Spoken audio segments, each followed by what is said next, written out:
दोस्तों ये हमारा चैनल दोस्तों आपने देखा। तो hello guys, welcome back to the channel and welcome back to the new DIY video. और आज हमारी DIY वीडियो है नेस्टो एस पे है। और इस गाड़ी में प्रॉब्लम क्या है कि स्टार्टिंग तो सही हो जाती है, पर जैसे गर्म हो जाती है उसके बाद बंद हो जाती है, फिर चालू ही नहीं होती है। तो हमने उसको चेक करने के लिए वेट और ड्राई टेस्टिंग करी। ड्राई में मतलब हमने खाली ऐसे नॉर्मली चलाया गाड़ी को, गर्म होने के बाद बंद हो गई। वेट टेस्टिंग में मतलब आपने स्पार्क प्लग की खोल के वहाँ पे ऑयल डालोगे और उससे कंप्रेशन बन जाता है इंजन के अंदर टेम्परेरी कम के लिए।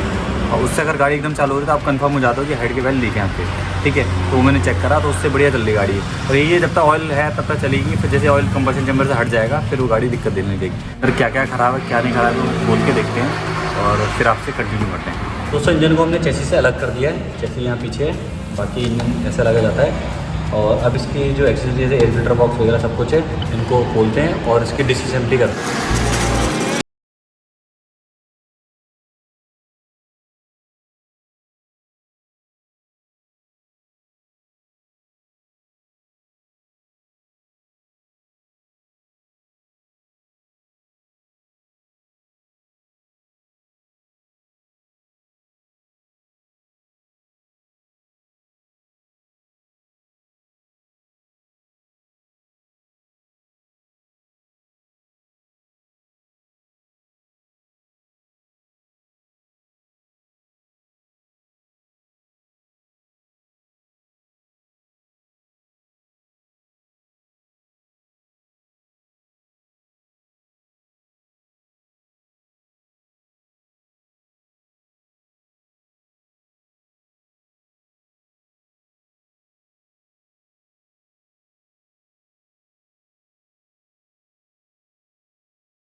तो दोस्तों हमने सारी एक्सेसरीज़ की निकाल दी है। कवर, कार्बोरेटर, आपका एयर फिल्टर बॉक्स असेंबली, बाकी सेकेंडरी एयर सेक्शन वॉल का जो आपका सिस्टम है वो भी निकाल दिया है। दूसरा आप मेरे को इस इंजन का फेलियर होने का कारण एक मुझे ये समझ आया कि आपके यहाँ पे जो एग्जॉस्ट का मेन आपके नट होते हैं, जैसे ये 10 mm के यहाँ पे लगते हैं, तो ये बिल्कुल ढीले हैं। तो जब आप इंजन एक्सीलरेट कर रहे हो और धीरे कर रहे हो तो वहाँ से जो मिट्टी या एयर होती है वो बारीक कंबशन चैम्बर में चली जाती है।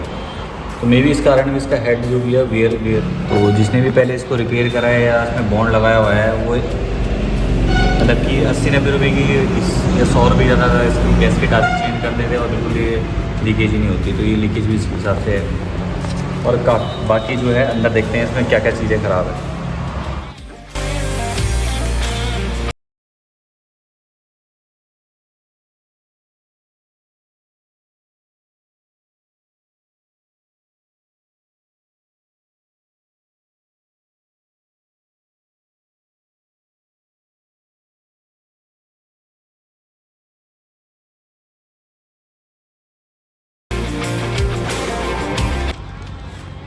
तो दोस्तों इसमें इंजन देखिए, इंजन में आपका बॉन्ड इतना ज़्यादा लगाया हुआ है यहाँ पे भी बॉन्ड है हल्का। यहाँ पे देखिए पूरी गैसकेट को सील करने के लिए इन्होंने पूरा बॉन्ड ही बॉन्ड। और देखिए यहाँ पे ये जो आपकी गैलरी है ना, यहाँ पे ऑयल चढ़ता है नीचे से बॉटम से आपके ऑयल पंप से, और यहाँ पे आता है, यहाँ पे स्प्रे होता है, यहाँ पे एक छेद है, इससे स्प्रे होता है, यहाँ पे सर्कुलेट होता है। और मेरे को उसमें आवाज़ आई, ये देखिए आप, टेंशनर अभी मैंने निकाला नहीं। आप यहाँ देखिए, टेंशनर को मैंने हाथ में नहीं लगाया है, ठीक है। अब ये देखिए, तो इसका मतलब ये है इसकी टाइमिंग चेंज जो है वो ख़राब हो गई है, तो हमें इसको भी रिप्लेस करना होगा।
तो दोस्तों, जब भी आप इंजन को खोल रहे हो, हेड को अलग कर रहे हो, आपने सब कुछ खोल दिया, आप मान लो कि हेड नहीं निकल रहा है, बहुत टाइट है, क्योंकि आप काफ़ी देखो यहीं पे आपका कंबशन हो रहा है, नट भी काफ़ी टाइट होते हैं इसके, स्टड वगैरह सील होती हैं, गैसकेट वगैरह निकलता नहीं जल्दी। तो ऐसे नहीं आप ठोको पीटो, चूँकि ये आपका एल्यूमिनियम में टूट जाता है, टूट भी सकता है, फट भी सकती चीज़ है, ठीक है। सिंपली क्या है ना, कंपनी ने देखो हर चीज़ का हिसाब से बनाई हुई है कि खोले कैसे। अभी आप ये देखो, यहाँ पे आओ, ये जो उभार दिया ना, ये मैं आपको पिन पॉइंट करके बताऊँ, ये जो एरिया दिया है, तो कंपनी जाती है इस एरिया को नहीं देती, उनका मटेरियल बचता है यहाँ पे भी, यहाँ पे, पर उन्होंने किसी वजह से दिया है। वो इसलिए दिया है कि आप यहाँ पे एक पिन पेच कर सकें ऐसे, और उसको इस तरीके से पुश करें, ऐसे करके, ऐसे, ठीक है। एक ये है, दूसरा इस तरफ भी है आपका, जो ये उभार दिया ना यहाँ पे, ये चीज़, ये पर्टिकुलर ये दिया ही इसलिए है, इसमें आप फंसाओ और हल्का सा पुश करो, तो आपकी चीज़ें निकल जाएंगी। आप कभी भी देखना, कोई भी इंजन हो, किसी भी तरह के हो, उनमें ये चीज़ें दी जाती हैं कि आपको चैम्बर को खोलना चाहिए। उनको पता है कि जब काफ़ी टाइम कोई चीज़ सील टाइट बैठती है तो वो एकदम से नहीं खुलती है, प्रॉब्लम होती है, इसलिए कंपनी ने ये बना के दिया है। इसका यूज़ करें, इसमें ऐसे नहीं चोट मारें। यूज़ करना तो मैलेट हैमर का यूज़ करें, जो प्लास्टिक हैमर बोलते हैं इसको, घरेलू भाषा में। ये देखो, अभी देखो मैंने इसको इस तरीके से ला रहा हूँ ताकि ये निकल जाए, ये मेरा स्मूथली निकल गया। टाइमिंग चेन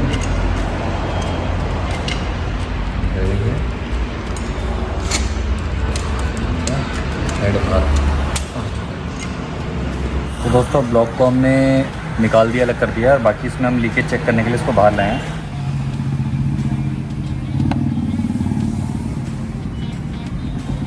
इसका हम लीकेज चेक करेंगे, ठीक है, बोलूँ? तो दोस्तों, ये इनटेक का वेल्व है बड़ा वाला, और ये एग्जॉस्ट का वेल्व है। तो लीकेज हम पोर्ट चेक करेंगे। यहाँ पेट्रोल डाल दिया है, हल्की हवा मारेंगे यहाँ पे। अब ये यहाँ से बबल आ रहे हैं, आपके इनटेक का वेल्व से लीकेज हो रही है यहाँ पे।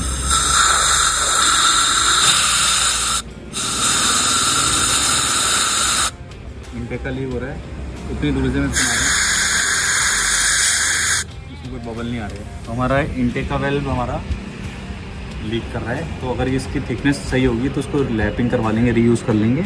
और एग्जॉस्ट का तो हमारा सील है, पर उसको भी लैपिंग करवा के रीयूज़ कर लेंगे, अगर ये इनकी थिकनेस कम नहीं हुई तो दोस्तों, हेड में हमारे जो इनटेक का वेल्व है वो लीक है, और एग्जॉस्ट का वेल्व ठीक है हमारा।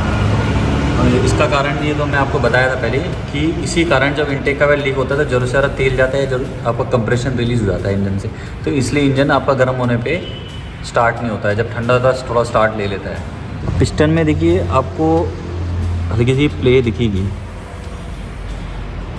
तो पिस्टन को निकालने का तरीका ये है कि आपको ये रस्सी में बांध करो, वो सिंपल इसको पुश करो ऊपर नीचे ऊपर नीचे ऊपर नीचे, और इजीली आपका पिस्टन बाहर आ जाएगा।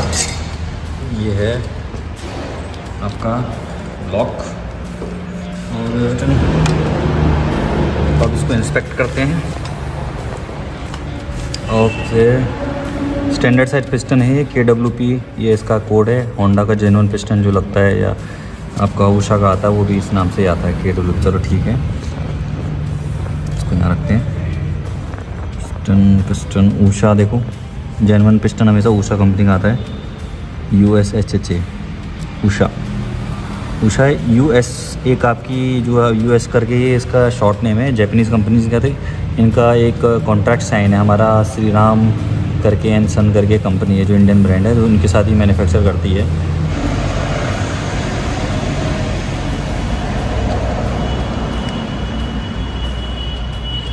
ऊपर नीचे की प्ले नहीं है इस इंजन में, तो उससे हम संतुष्ट हैं कि क्रैंक में ऐसे की दिक्कत नहीं। ये साइड प्ले है, तो इसको हल्का सा हमें ये कराना पड़ेगा कि क्रैंक को थोड़ा सा खोल के, इसका जो पिन होती है, 2 हिस्से होते हैं क्रैंक में, तो एक पिन से ये दोनों हिस्से जुड़ते हैं, उसके बीच में ये कनेक्टिंग रॉड लगती है, उसमें एक बेयरिंग रहती है, निडल बेयरिंग।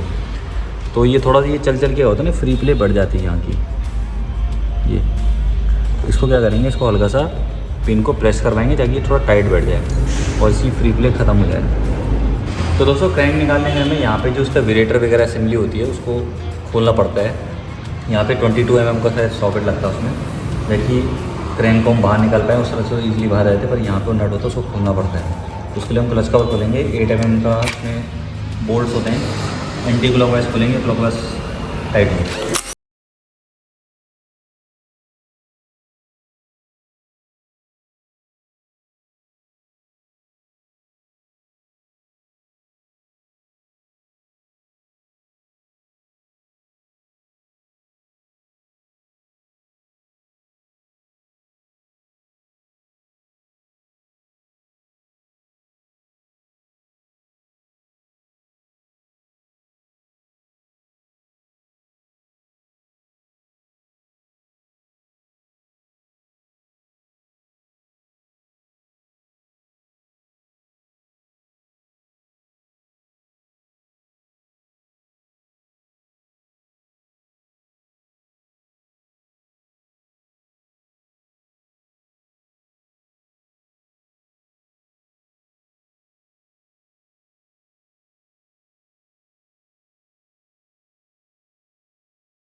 मैग्नेट कूलर से निकालें, अननेसेसरी हैमर करके हम ना निकालें।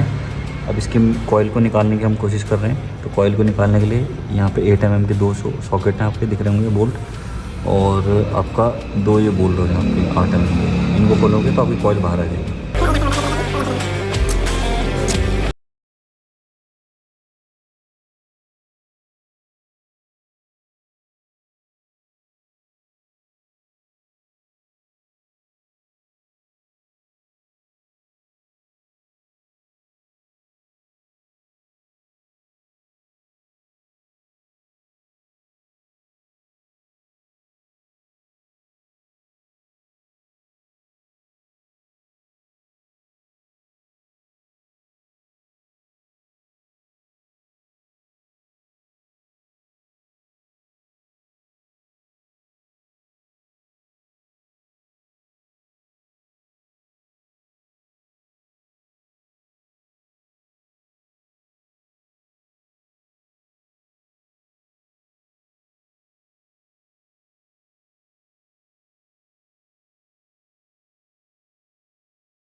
का चैम्बर अलग कर दिया है, सा अंदर की तरफ रखना है, ठीक है, याद रखना आप। और जब इसको लगाओ तो उसमें टाइमिंग चेन साथ में लगाना है, ठीक है।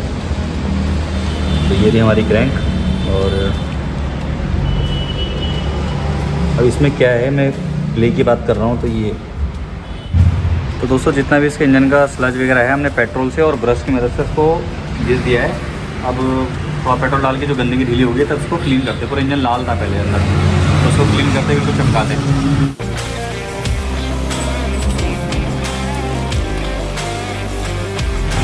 तो दोस्तों आपने देखा ही पहले की क्लिप में कि इंजन की हालत किस तरह की थी। पिंक टाइप का इंजन हो गया था और लाल टाइप का हो गया था, रेडिश टाइप का, मैरून टाइप का।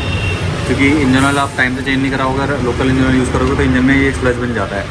स्लज बनने के कारण हर चीज़ें ख़राब होती हैं, चौक हो जाता है, आपका जो लुब्रिकेशन सिस्टम है वो स्लो हो जाता है, तो ये वेयर एंड टेयर हो जाता है इंजन में। इसलिए इसमें क्रैंक में भी इसकी बिगन वेयरिंग जो होती है या मेन जर्नल होते हैं वो ख़राब हो गए थे। दूसरा इसकी कनेक्टिंग रॉड में खरोच आ गई थी, जिसमें आपकी पिन लगती है जो आपकी पिस्टन पिन बोलते हैं। आपकी इसकी गाइड भी टूटी हुई थी, तो उस वजह से भी अंदर वो डैमेज हुआ। और बाकी तो हमने क्लीन कर दिया एयर मार के। अब इसको फिट करते हैं इंजन में और इसके पार्ट को सबको असेंबल करते हैं क्लीन करके। तो दोस्तों इसमें मेन जो 10 mm के बोल्ट्स लगेंगे, ठीक है, ये 1 और 2 यहाँ पे लगेंगे। अब ये इंजन के अंदर लग रहे हैं, बार बार खुलते नहीं है, और ये खुल जाए तो बहुत चीज़ें दिक्कत हो सकती है। इसलिए हम क्या है, कंपनी भी इसमें लॉक टाई लगा के देती है, तो हम इसमें लॉक टाई ग्लू थोड़ा हल्का सा यूज़ करेंगे। तो यहाँ पुश कर देंगे, यहाँ पे हल्का सा लगाना है, ज़्यादा नहीं लगाना है कि दिक्कत हो। और इसको माइल स्टैंड पे आपको टाइट करना है, ज़्यादा टाइट नहीं करना है। अब इसमें क्या है कि ओरिंग जो याली है मुझे मिली नहीं मार्केट में। अब इसको मैं यहाँ पे लगाना थे, लेद वर्क करवा दिया। इसके दोनों जनरल बेरिंग जो है या मेन बेरिंग जो है 1 और 2, ये दोनों हमने नहीं डलवाई हैं, ठीक है। और इसकी जो कनेक्टिंग रॉड की किट होती है वो नहीं डलाई है।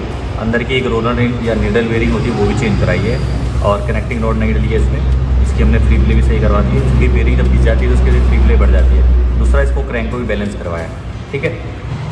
इसमें लगाते हुए अंदर पुश करना है। इसको लगाने के लिए आपको क्या करना पड़ेगा, बनी हुई है ना, हाँ। तो दोस्तों ये आपकी क्रैंक बैठ गई, ठीक है। यहाँ 0.10 mm की फिलर गेज की एक पत्ती ली हुई है, ठीक है। अब इसको हमें कहाँ डालना है, इसको लुब्रिकेट करने के बाद ये आपका यहाँ पे गैप दिख रहा होगा, मैं आपको फिक्स दिखता हूँ, आपको दिख रहा होगा यहाँ पे ये जो गैप है, ये आपका यहाँ पे एंड गैप है। अब आप देख पा रहे हो बिल्कुल एंड गैप है नहीं इसमें। अगर इसी एंड गैप में मैं इसको फिट कर दूंगा ना, तो ये रिंग धुआ देंगे। क्यों? क्योंकि पिस्टन जब ब्लास्ट होता है तो आपका रिंग में गैप होता है। जब ब्लास्ट होता है तो रिंग एक्सपेंड करती है फिर सुगड़ती है, एक्सपेंड करती है फिर सुगड़ती है। और आप उसको क्लियरेंस नहीं दोगे सुगड़ने के लिए और बाहर करने के लिए, तो क्या होगा कि पिस्टन बिल्कुल टाइट बैठा है और रिंग बिल्कुल गैप ही नहीं है। तो जब एक्सपेंशन होगा, जब ब्लास्ट होगा और गैस उसको एक्सपेंड करना चाहेंगी, तो रिंग क्या होगी, दो चीज़ हो सकती है, या तो रिंग टूट जाएंगी या तो आपका पिस्टन में जो रिंग का आपकी घिस के वेयर करके स्लीव को ख़राब कर देंगे और पिस्टन सीज हो जाएगा। तो रिंग का एंड गैप होना बहुत ही ज़रूरी है, क्रूशियल चीज़ है। टॉलरेंस होना ज़रूरी है, क्लियरेंस होना ही ज़रूरी है बिल्कुल। जितने भी बड़े हाई कंप्रेशन इंजन हैं या बड़े बड़े डीजल इंजन हैं, उनमें बहुत ज़्यादा गैप होता है। एंड गैप दिया इसलिए होता है क्योंकि वो अंडर लोड पे चलती है। जो भी गाड़ी अंडर लोड पे चलती है और जिसका कंप्रेशन रेशियो या इंजन का इंटरनल जो प्रेशर है 300 PSI के ऊपर होता है, ये 600 PSI 500 PSI होता है डीजल इंजन में खास तौर पे, उनका एंड गैप ज़्यादा होता है। उनका एंड गैप आपका 20 से 50, 0.50, 0.60, 0.70 mm तक भी ज़्यादा है, क्योंकि उनको उतना लोड पे और उतना प्रेशर होल्ड करना है। अगर नहीं करेंगे तो रिंग टूट जाएंगी, और आमतौर में आपकी जो डीजल इंजन है उनमें रिंग टूटी जाती है अगर आपका गैप। तो मेरे केस में ये पत्ती जा नहीं रही है, ठीक है, पत्ती उठा रही है, तो मुझे इसकी क्लियरेंस 0.10 mm सेट करनी पड़ेगी। तो क्लियरेंस सेट करने के लिए आपको क्या करना है, रिंग को आप इजीली ऐसे करके स्लाइड होके, ऑयल होना चाहिए हल्का हल्का हाथ से बाहर निकालना, ठीक है। ऑयलिंग होनी चाहिए, ठीक है। अगर आपके पास 320 ग्रेड का सैंड पेपर है तो ठीक, वरना 400 ग्रेड का भी यूज़ कर सकते हो। 320 या 300 से नीचे मत ग्रेड यूज़ करना, इतना होना चाहिए। 320 से 400 या उसके ऊपर कर सकते हो और बेहतर है। आपके रेगमार सैंड पेपर लेके रिंग का जो एंड है उस पर कुछ इस तरीके से घिसना है इसको। तो इससे क्या है, ये आपका ये चीज़ जो है हल्का हल्का घिसेगा, हल्का हल्का घिसो, दोबारा डालो, चेक करो फिलर गेज की मदद से। और फिलर गेज की जब रिंग इसके बीच में इतना हो कि हल्का सा रफली है, मतलब कि हल्के ड्रैग के साथ अंदर बाहर हो जाए, तो उसका मतलब समझ लो आपका 0.10 mm सेट हो गया। फिर उस रिंग को साइड रख दीजिए, साइड रखते जाइए, उसका गैप सेट कर दीजिए। तो इस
कैमशाफ्ट वगैरह भी है और रॉकर भी है, और यहाँ पे एक वॉशर और ये नट होता है 10 mm का, तो ये इसलिए होता है कि कैमशाफ्ट बाहर ना आ जाए चलते।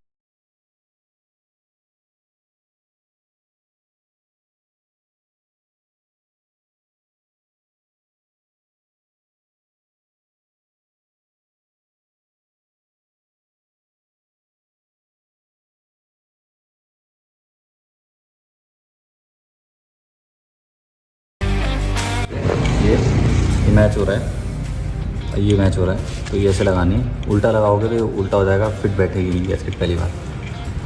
ये जो है इसको आपको नीचे स्लाइड करके ऐसे पुश कर देना है। यहाँ से आपको पोजीशन दिखा सकता हूँ, तो दिखा प्लास्टिक के ऊपर वाली ये इंडिविजुअल हो गया, दूसरी वाइट वाली ये रही, ये कुछ इस प्रकार से यहाँ पर जाए और इसको इस तरीके से फिट कर दिया आपने, ठीक है।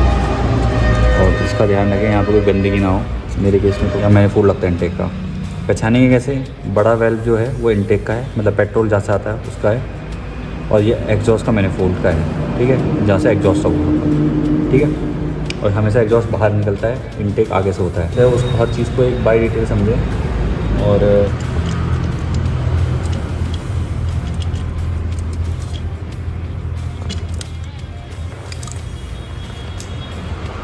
ठीक है, ये आपकी गैस्केट लग गई, और आपकी यहाँ इसमें नट है,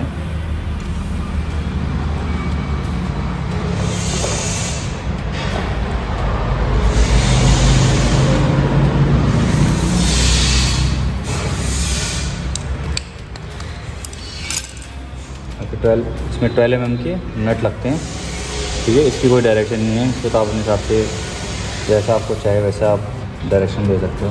बस ये जो आपके थ्रेड्स हैं उसको टेढ़ा मेढ़ा ना चढ़ाएं तो ज़्यादा बेहतर है मेरे ख्याल में। स्मूथली चढ़ने चाहिए, हैंड टाइट होने चाहिए इतने। ये देखिए,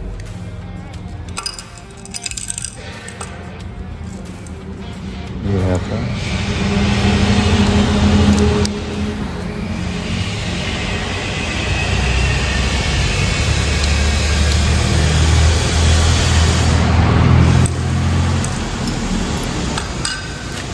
बाकी ये नट हैं लंबे सबसे,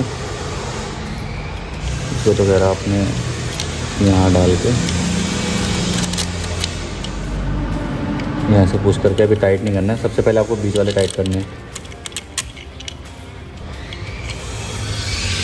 ठीक है। तो पहले आप इसको करो हैंड टाइट,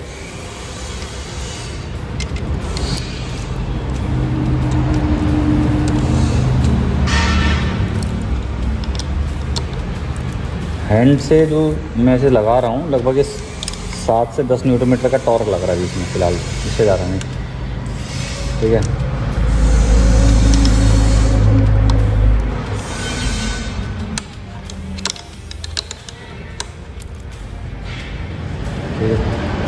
अब हम इसका टॉर्क भी चलाते हैं। तो दोस्तों हमने अभी टॉर्क यूज़ कर रहे हैं, और टॉर्किंग यूज़ करना इसलिए, वैसे लोग बोलते हैं अरे यार क्या करना टॉर्किंग, ऐसे भी सही है या लड़ा, उनकी बात मैं नहीं सुनता। मैं वो सुनता हूँ, वो करता हूँ जो हमें इंजीनियरिंग में पढ़ाया गया है, ठीक है। आप कभी भी हाथ से इक्वली पता नहीं कर सकते कि इस नट में आपने कितना टॉर्क लगाया, इस पर कितना टॉर्क लगाया, इसमें कितना टॉर्क लगाया, ठीक है। बहुत से आपने परेशानी देखी होगी, बहुत से मैंने वीडियो देखी नेट में कि उनमें क्या होता है कि नट टाइट तो कर देते लोग, फिर बोलते हैं कि यार ये कैम बहुत हार्ड चल रही है, कहीं पोजीशन में हार्ड चल रही है, कहीं फ्री चल रही है, कहीं हार्ड चल रही है, फ्री। क्यों? क्योंकि जो कैम है इसके इस जो कैविटी बनी है, इसमें ग्रूव बने, उसके अंदर लग रही है। तो अगर इक्वली फोर्स नहीं पड़ेगा तो कैम हार्ड चलेगी। और कभी कभी जैसे होता है ना कि कैम की आवाज़ आती है, साई साई की जैसे आवाज़ आती है, वो इसकी भी आवाज़ आती है। यहाँ पे टॉर्क वैल्यू लिखी है, सिलेंडर हेड कवर बोल्ट, वो तो ऊपर वाला होता है। Cam chain tensioner lift plug जो यहाँ पे होता है आपका, ठीक है। ब्रीदर सेपरेटर स्प्लिट स्क्रू जो यहाँ पे आपकी लगेगी, जिसके लिए इनटेक श्राउड अटैच स्क्रू वो यहाँ पे होगा, ठीक है। एग्जॉस्ट श्राउड अटैक बोल्ट जो यहाँ पे होगा, ठीक है। अभी हमें चाहिए आपका सिलेंडर हेड नट मैंने बोला नट और बोल्ट अलग चाहिए। ये बोल्ट है, ये ऊपर चढ़ा है, हमने नट है। तो सिलेंडर हेड नट की वैल्यू दी है हमारा 18 न्यूटन मीटर या 1.8 किलोग्राम पर फोर्स डॉट मीटर, ठीक है, या 13 LBS पर फीट। Apply oil to the thread and seating surface, ऐसा इन्होंने बोला हुआ है, ठीक है। तो 18 mm हम इसमें टॉर्क लगाएंगे, और उससे पहले हम इसको स्टार्ट करेंगे लगभग 12 mm से, ठीक है। तो इसको हम अभी इसमें मैं इसको करता हूँ ज़रा स्विच। ये हो गया मेरा 12, यहाँ पे आ गया 12.5 न्यूटन मीटर टॉर्क या एनएम। ठीक है, चलो इसको टॉर्क लगा के देखते हैं एक बार।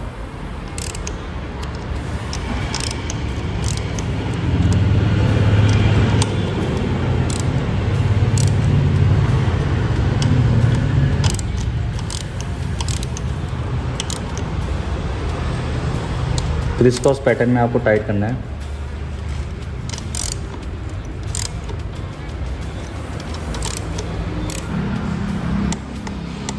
ठीक है,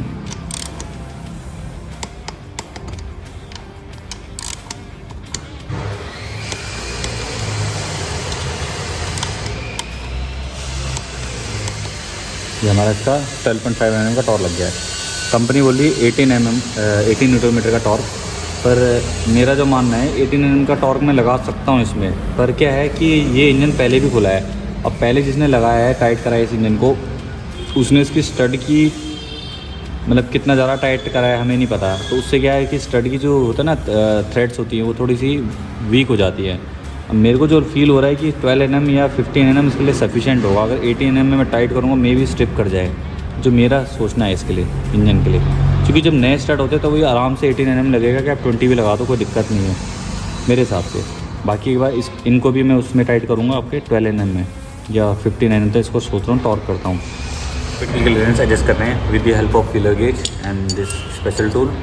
और 9 mm का आपको रिंग पाना चाहिए जो आपके यहाँ का लॉक नट को खोलता है। ठीक है, इस गाड़ी R15 में सारे 8 होता है, किसी में 10 भी होता है, किसी में 11 भी होता है, किसी में 8 9 भी होता है। वैसे इस पर्टिकुलर मॉडल के 9 mm का आपको रिंग स्पैनर चाहिए इसको खोलने के लिए। ठीक है, और अब आगे ये जो आपका टूल है ये एडजस्टर टूल है। इसको इधर घुमाओगे एंटी क्लॉकवाइज तो ये ढीला होगा यहाँ पे एडजस्टमेंट, और इसको क्लॉकवाइज टाइट करोगे तो ये एडजस्टमेंट की क्लियरेंस कम करेगा। ठीक है, इनको बिल्ड करते हैं तो वो प्री लुब्रिकेशन करते हैं इनको या प्री प्रेप्ड करते हैं। इसका मतलब ये है कि हम सेल्फ की मोटर को डायरेक्ट पावर दो अपनी बैटरी से। यहाँ पे एक टर्मिनल यहाँ पे करंट जाएगा, ठीक है, नेगेटिव का, और पॉजिटिव का यहाँ जाएगा। रेड तार जो है यहाँ पे पॉजिटिव का है, ग्रीन तार आपका नेगेटिव का है। इसको देंगे तो आपकी सेल्फ की मोटर काम करेगी इस तरीके से। ठीक है, अब मैंने ऑयल इसमें भर दिया। ऑयल को पंप काम कर रहा है नहीं कर रहा है वो हमें तब पता चलेगा जब यहाँ से ऑयल आएगा। ठीक है, आप देखिए मैं सेल्फ देता हूँ। और इससे एक चीज़ और है कि हमारे पिस्टन और अंदर इंजन के अंदर कंपोनेंट लूप हो जाएंगे अच्छे से। ठीक है,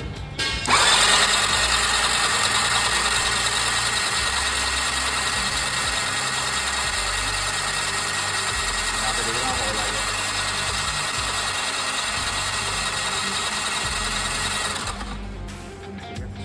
यूनिटी ट्रांसमिशन होता है इसका, फ्रंट पुली आपकी सेकेंडरी पुली। तो इसको पूरा सर्विस कर दिया है। इसमें जो बेल्ट थी वो ख़राब थी तो बेल्ट हमने रिप्लेस करी है इसकी, उसमें क्रैक पड़ गया था बिल्कुल।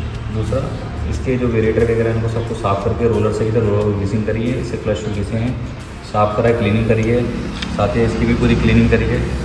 और यहाँ पे इसके शाफ्ट में ग्रीसिंग करी है, ऑयलिंग करी है ताकि किक स्मूथली काम करे। और इसके बेंडिक्स में भी ग्रीसिंग करी है बड़े बड़े। और इसको ऐसे फिक्स कर देंगे हम इसको इसके खाँचों में, और यहाँ पे बैठ गया है। ठीक है, अब इसका नट बोल्ट टाइट करते हैं हम।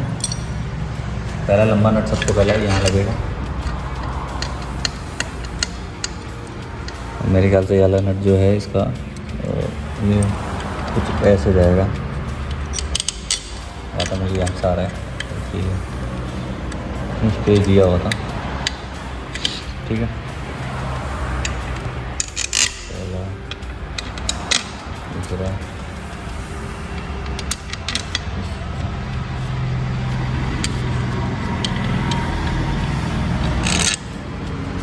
और बाकी दो ही।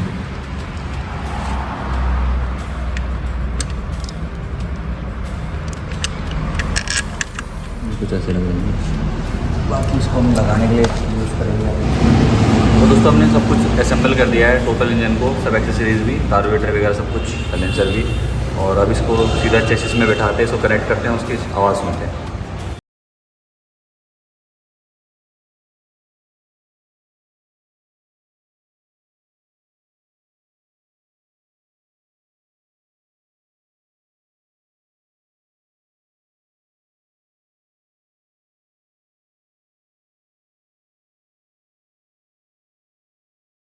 दिया है चेसिस में, कनेक्शन सब कुछ कर दिया है, वायरिंग के भी। बाकी हमने जो उसकी डिक्की है वो बाद में लगाएंगे, क्योंकि हमें जो टाइप उसकी क्लियरेंस वगैरह जो भी एडजस्टमेंट होगी फाइनल वो करने के बाद करेंगे। तो इंजन को स्टार्ट करते हैं।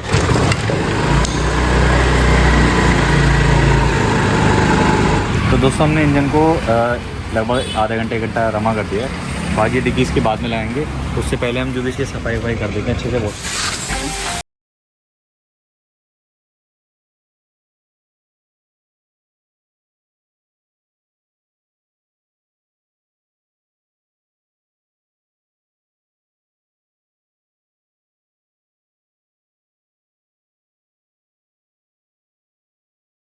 तो दोस्तों हमारा जो DIY प्रोजेक्ट था वो कंप्लीट हो गया है। अब आपको एक जनरल ओवरव्यू देते हैं कि हमने क्या क्या पार्ट चेंज करे और क्यों करें।